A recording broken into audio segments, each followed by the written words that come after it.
प्रभु यीशु मसीह के पवित्र नाम में आप सबको सलाम। मेरे अजीजों, आज का जो दिन है आप सब लोग जानते हैं कि एश वेडनेसडे, जो रात का बुधवार जो है उसको कहा जाता है, और इसके बारे में बहुत सी हिस्ट्री है जो मैं हर साल आपको बताता हूं। लेकिन मैं सीधा इस बात पे आऊंगा कि जो उपवास है, जो रोजा है, हम क्यों रखते हैं और क्यों रखना चाहिए, इसका क्या मतलब है।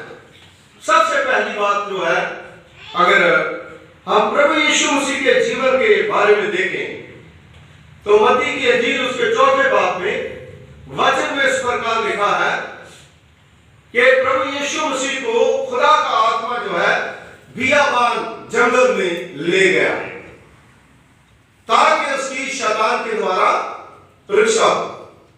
मेरे अजीजों, अगर हम बिलीवर हैं, प्रभु यीशु मसीह को मानते हैं, तो फिर प्रभु यीशु मसीह ने जो करा है वही हमने भी करना।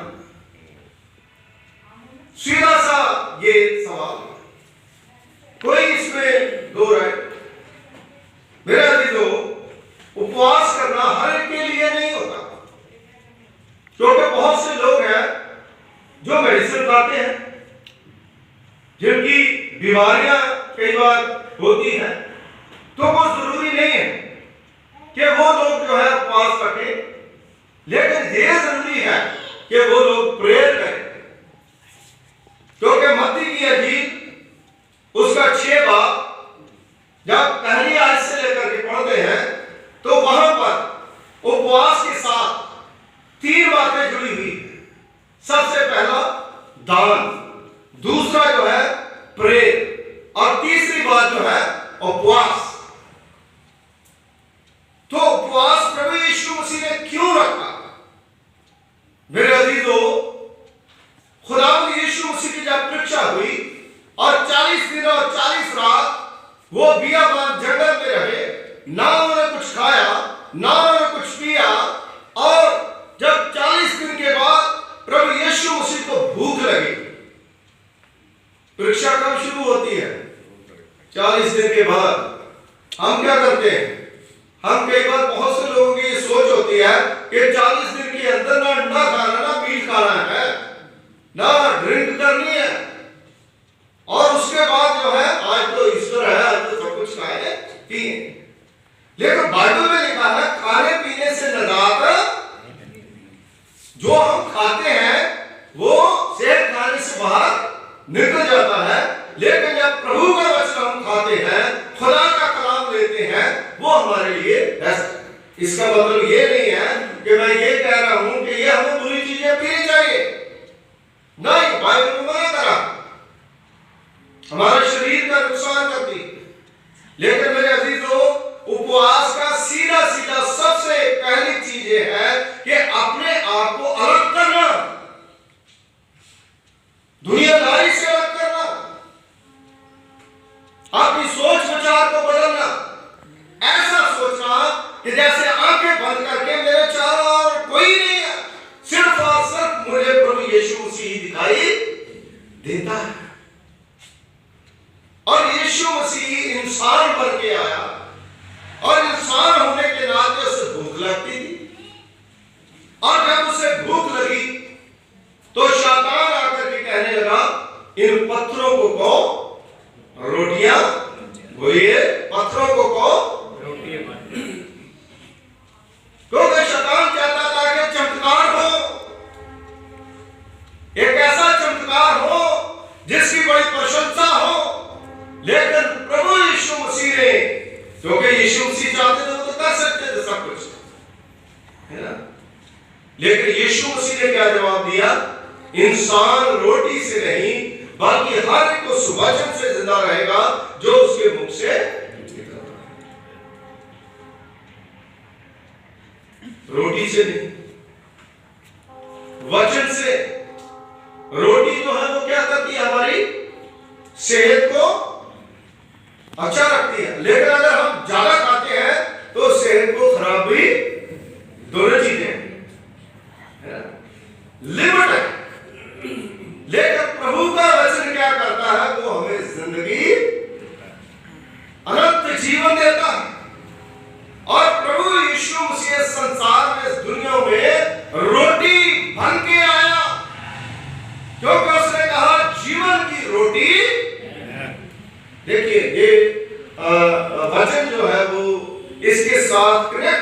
जो मैं आपको बता रहा हूं, यीशु मसीह ने कहा जीवन की रोटी, इसीलिए उसने कहा कि इंसान जो है, जो वचन को खाएगा, जो प्रभु यीशु मसीह जो मेमना है उसको सर से लेकर के पांव तक खाएगा, वही बचाया जाएगा। और पहली चाल जो हमें शैतान की क्या हुई? पास हुई का फेल, फेल हुई, फेल हो गई। हमारी जिंदगी में पास हो जाती है ना? हमारे सामने भी टेम्पटेशन आते हैं, लेकिन हम लोग क्या करते हैं? जब प्रभु के वचन के बारे में सोचते हैं, खुदा के बारे में सोचते हैं, उससे वापस आते हैं। हर किसी के पास सामने परीक्षा आती है। वचन में लिखा है परीक्षा जो है एक ऐसे होती है जैसे आपके सर के ऊपर से कोई परिंदा जो है वो निकल जाता है ना? निकल जाए तो निकल जाए, कोई बात नहीं, लेकिन घोंसला जो है सर के ऊपर बनाने कई मुसीबत में फंस जाए। तो इसी प्रकार प्रभु यीशु मसीह जो है, उनके जीवन से हम सीखते हैं कि पहली जो है, जो उसको शैतान को फटकार दी प्रभु यीशु मसीह ने, और उसने कहा इंसान रोटी से नहीं बल्कि हर एक पवित्र वचन से जिंदा रहेगा जो उसके मुख से निकलता। हालेलुया। ये है उपवास। इसका मतलब जो उपवास रखता है उसको शैतान का सामना करना और उसको हराना, उसकी बात नहीं मानना, उसके पीछे नहीं जाना है। यीशु मसीह नहीं गया तो हम भी नहीं गए। और सेकंडली दोबारा जो है वो फिर हमला करना। यीशु मसीह को कहता है कि अपने आप को हैकल के ऊपर किंगरे पर खड़ा करके नीचे दे, और तेरे फरिश्ते जो है तुम्हें। तो ये तो कोई बात नहीं, क्योंकि वो खुदा है, वो परमेश्वर है, वो तो सब कुछ कर सकता है। लेकिन जो शैतान कहता है, शैतान ने कहा लिखा है बाइबल में, वचन में लिखा है, लेकिन यीशु मसीह ने कहा यह भी लिखा है कि तू अपने प्रभु की परीक्षा न कर। मेरे अजीजों, उपवास जब हम रख लेते हैं तो हम लोग जो है ना वो क्या करते हैं? बड़ा बड़ा काम के लिए मैं उपवास रख रहा हूं तो मैं ये कर दूंगा, मैं वो कर दूंगा। लेकिन यीशु मसीह ने कहा मैं कुछ भी, मैं वो करूंगा जिसके लिए परमेश्वर पिता ने मुझे भेजा। किसके लिए भेजा था? वो काम पूरा करना है, पूरी दुनिया को बचाने के लिए कल्वरी क्रूस पर जाना था। हम क्या करते हैं? हम वो करते हैं जो हम चाहते हैं, लेकिन प्रभु यीशु मसीह ने वो करा जो पिता की मर्जी थी, जो परमेश्वर की मर्जी थी। और तीसरी बार फिर अटैक जो है वो करा, दूसरी बार भी शिकस्त दी शैतान को। तीसरी बार फिर एक ऊंचे पहाड़ के ऊपर खड़ा करके सारी चीजों को दिखा देता है। सब चीजें मैं तुम्हें दे दूंगा, है ना? उसे दे देगा जिसने सब कुछ बनाया है ना? मेरी चीजें मुझे दिखा करके, है ना? शैतान देखिए किस तरह से काम करता है, क्योंकि शैतान जो है उसे बड़ा दुख हुआ कि खुदा ने अपना इंसानी रूप धारण करके इस जमीन पर क्यों आया? सब कुछ मैं तुम्हें दूंगा, लेकिन जो मन की बात है वो बाहर उसके शैतान के आगे। शैतान चाहता था मेरे पीछे पीछे घूमे, मुझे सिजदा करे, मेरे आगे माथा टेके, है ना, झुक करके मुझे सलाम कर।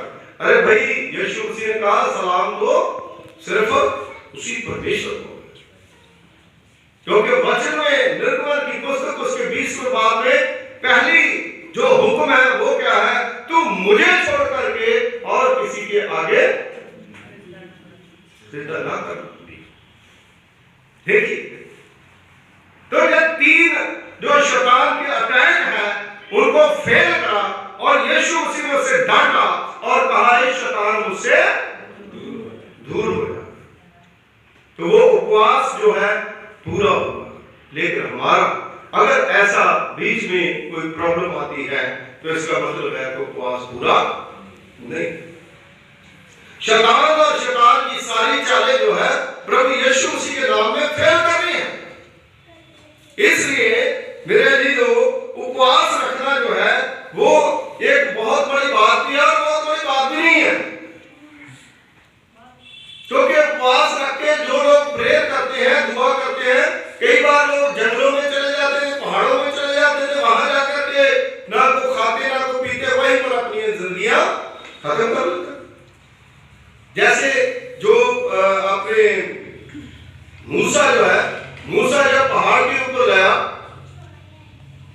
तो वहां तो रोटी नहीं मिलती थी, इसलिए भूखा रह गया। 40 दिन वहां पर रहा, लोगों ने जोड़ दिया कि 40 दिन का इसने उपवास रखा, पाका हो गया वो, है ना। वहां तो मिले ही कुछ है। कई चीजें जो है वो जोड़ रहे एक दूसरे का, हम भी जोड़ते हैं, लेकिन खुदा का कलाम जो है वो बताता है कि जो एक्चुअली जो न्यू टेस्टामेंट में प्रभु यीशु मसीह ने उपवास रखा, उसका मेन मकसद क्या था। उसके बाद प्रभु यीशु मसीह ने अपनी मिनिस्ट्री जो है वो शुरू की। हालेलुया।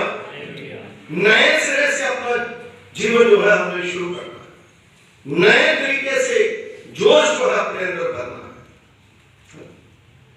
मेरे ओल्ड टेस्टामेंट में हम देखें तो बहुत से लोग जहां पर कोई प्रॉब्लम होती थी, राजे महाराज होते तो वहां उपवास रखते थे ताकि हमारी प्रॉब्लम जो है वो टल जाए, हमारी समस्या जो है वो दूर हो जाए। जैसे योना नबी ने प्रचार करा निनवे शहर में, वहां पर सारे लोगों ने, राजे से लेकर के छोटे बच्चों से लेकर पशुओं तक, सब ने ना कुछ खाया ना कुछ पिया। उनके अंदर दीनता, टाट पहन लिए, राख अपने सर पर डाल ली, आज कहते हैं राख डाल। बहुत से लोग जो है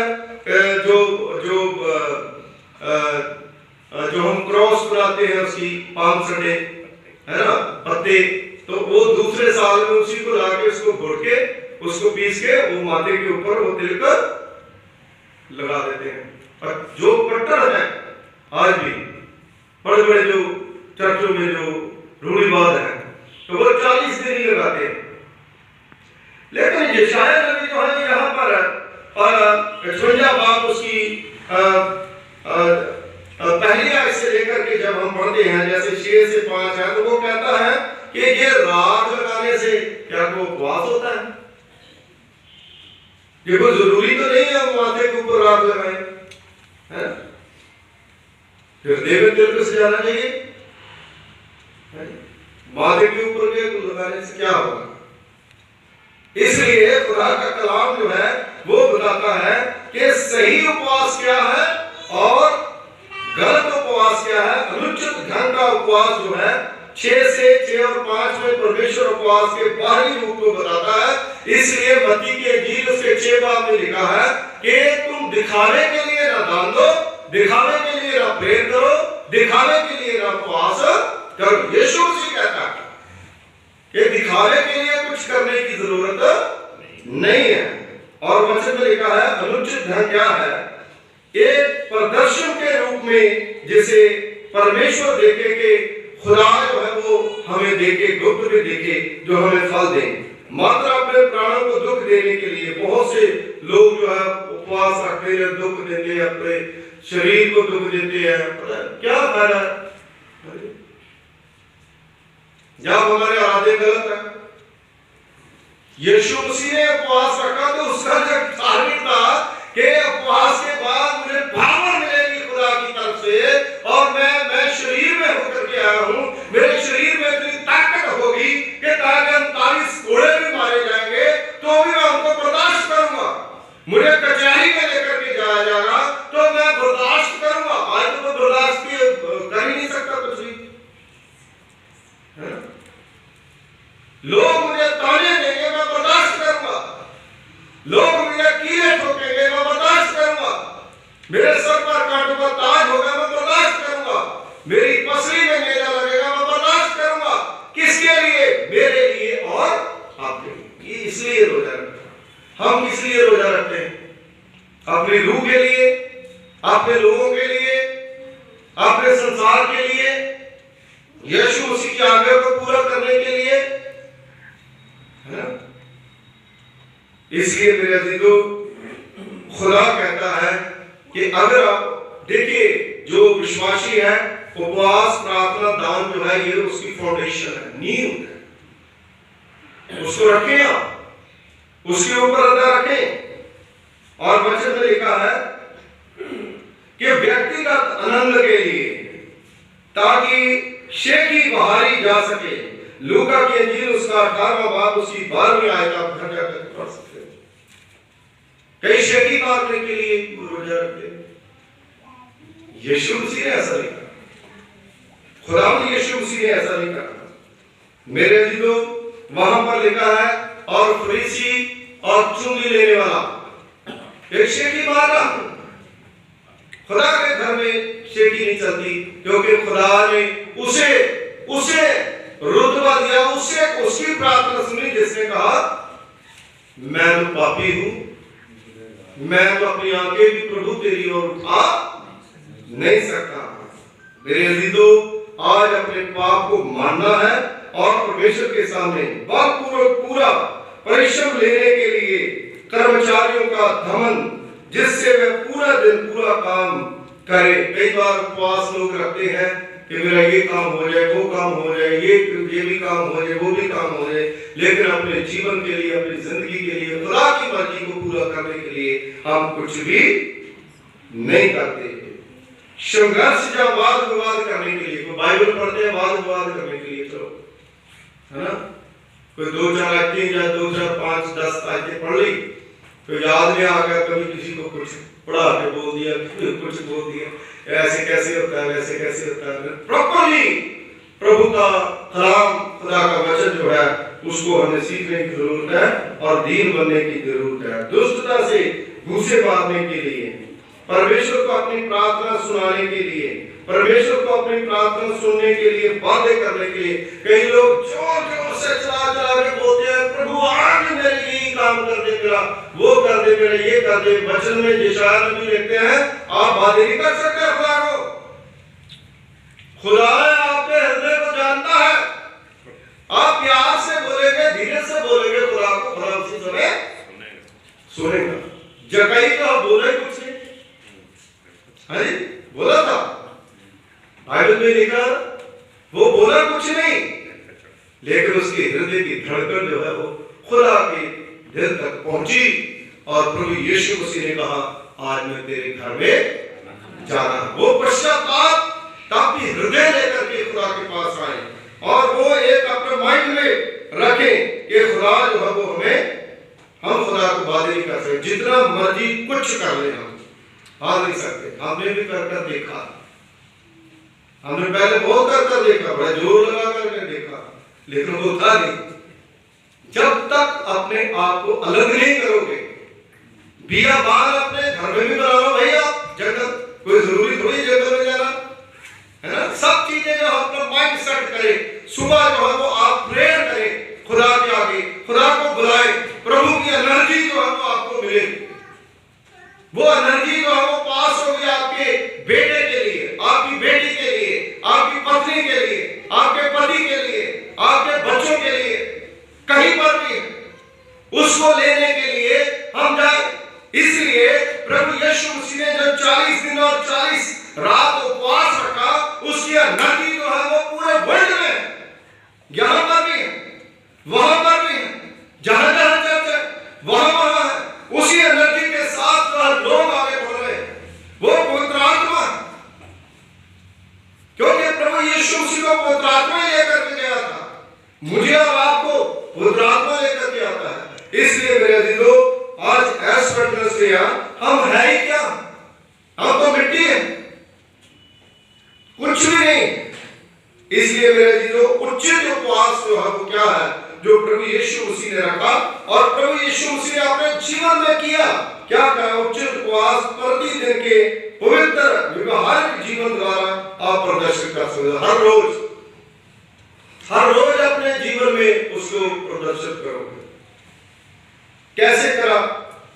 दुष्टता के बंधनों को तोड़ डाला। किसने?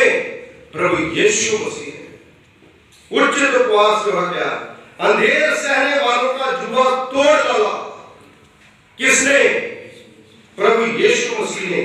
पीड़ित व्यक्ति को स्वतंत्र कर दिया। किसने? प्रभु यीशु मसीह ने। डाकू को करा, बरअब्बा डाकू को छुड़वाया। कितने लोगों को प्रभु यीशु मसीह ने छुड़वाया? बीमारियों से छुटकारा दिया और प्रत्येक जुए को तोड़ डालना, भूखों को रोटी खिलाना। 5 रोटी 2 मछली से प्रभु यीशु मसीह ने 5000 लोगों को रजा दिया। अनाथों और मारे फिरते हुओं को अपने घर में प्रभु यीशु मसीह ने ये सारा कुछ करा। नंगों को वस्त्र पहनाया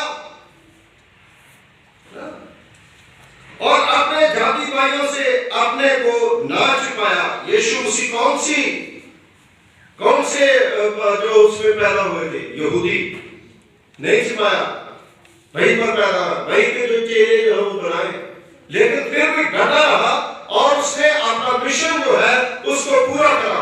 आज मेरा मिशन क्या है कि मैं उपवास रखता हूं कि मैं स्वर्ग में चला जाऊं।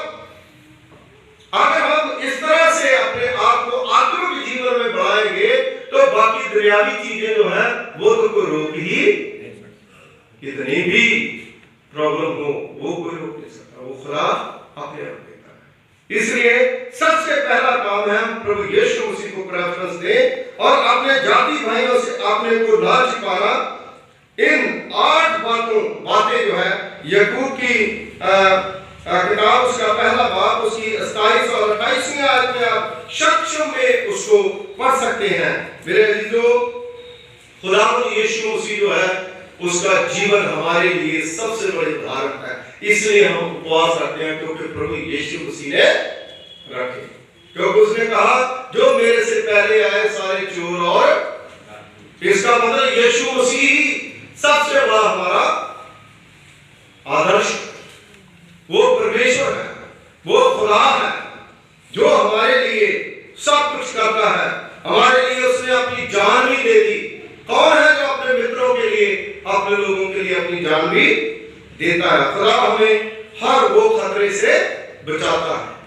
कहां जाना है, कहां नहीं जाना, खुदा जो है वो हमारी मदद करता है, खुदा हमारी सहायता करता है और हमें और हमारे परिवार को बचाता है। इसलिए मेरे अजीजों, नए नियम में जो प्रभु यीशु मसीह ने उपवास रखा उसकी उदाहरण से बड़ी उदाहरण जो है इस बाइबल में कहीं भी और ना हो ही सकती।